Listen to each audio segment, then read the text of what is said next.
So, hello everyone. Today we are going to see the upper end of femur. As I told earlier, upper end of femur consists of head, neck, greater trochanter, and lesser trochanter. This is right femur. Head is not completely spherical, but 3/4, 3/5 of the head is spherical, and in the central part you can see a depression. This is known as fovea, and in this fovea, one end of the ligamentum teres of the femur attaches. So this whole smooth part is covered by articular cartilage except this fovea.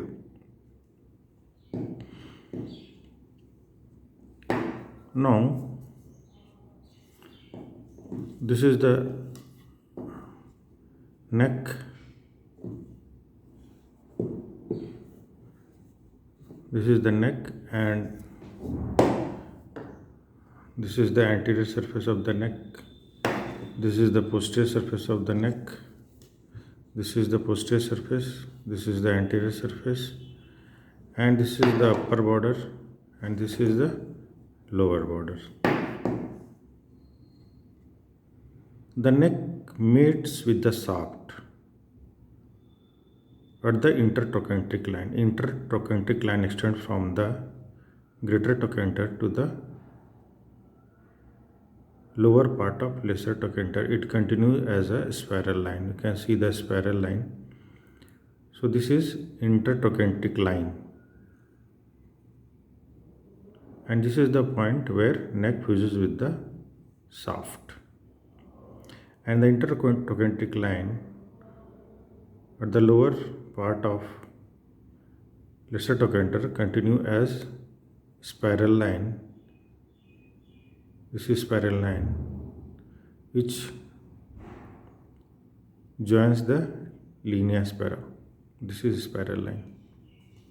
It is also called pectineal line. In the posterior aspect, the greater trochanter, lesser trochanter, there is a ridge present between the bony ridge present between the greater trochanter and lesser trochanter. This ridge is known as intertrochanteric crest, and there is bony elevation. This is bony elevation present in the intertrochanteric crest. This is destroyed, I think. This elevation is known as quadrate tubercle, and in this tubercle, quadratus femoris muscle inserted.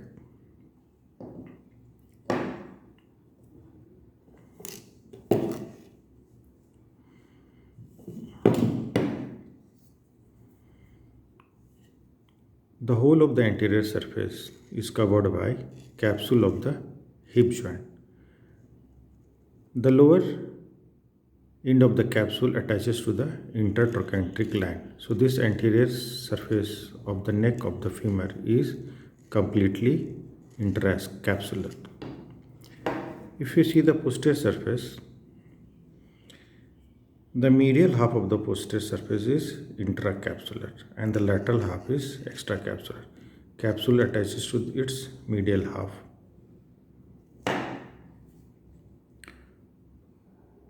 Now we see the greater trochanter.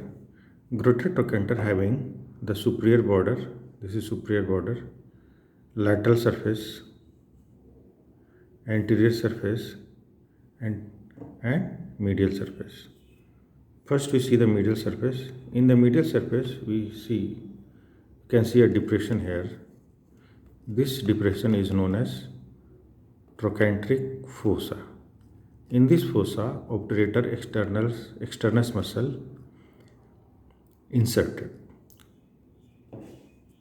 Anterior and superior to this fossa, there is a silo depression.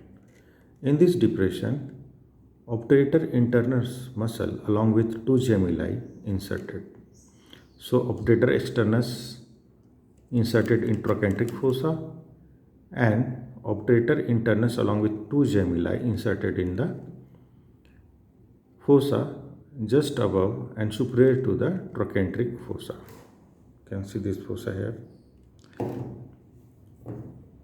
The superior border in the posterior aspect is elevated. This is apex or tip of the greater trochanter. In this tip, piriformis muscle inserted. Now, this is the anterior surface of the greater trochanter, and in this anterior surface, gluteus minimus muscles inserted in this surface. In this oblique ridge, you can see the oblique ridge in the anterior surface. In this oblique ridge, gluteus minimus muscle inserted. In the lateral aspect, you can see also there is oblique ridge here, and this oblique ridge, gluteus medius muscle inserted. So once again we revise: gluteus minimus muscle in the anterior aspect of the greater trochanter, gluteus medius on the lateral aspect of the greater trochanter, piriformis on the tip of greater trochanter, obturator externus on the trochanteric fossa, and the obturator internus along with two gemini inserted in the shallow fossa just above and superior to the trochanteric fossa. Now you see the lesser trochanter. In anatomical position, lesser trochanter lies in the posteromedial aspect, and the iliacus and psoas major muscle inserted into the lesser trochanter.